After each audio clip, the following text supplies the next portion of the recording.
So now we'll make the connections. So just this is the motor shield. I'm going to put it on the Arduino circuit.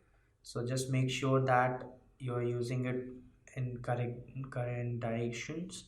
Like you have to just like this is the port and this is the pin.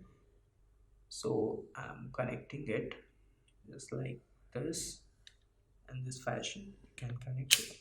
Sorry, it's easily fittable. You can fit it directly.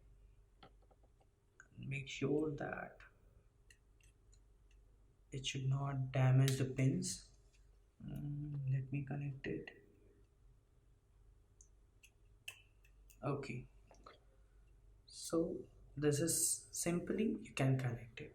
Now we'll connect this DC motor pins to this circuit.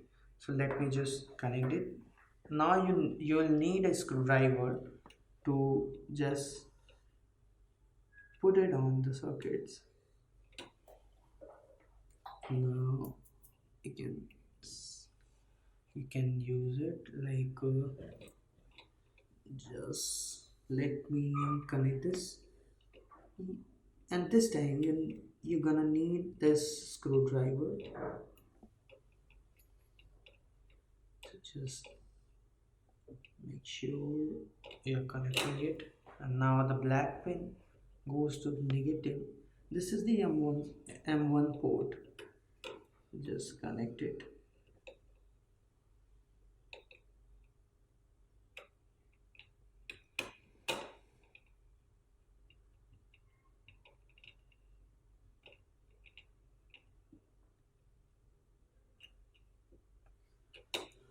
And now the final, I'm attaching this wheel to the DC motor just to connect this.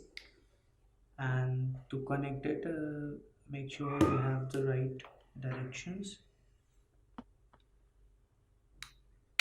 Okay, somehow hard.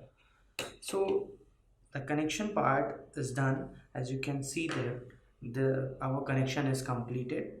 So basically you're gonna do this by using this screwdriver. Make sure you should not damage the pins. So it's the basically connection. Let's move to the coding part.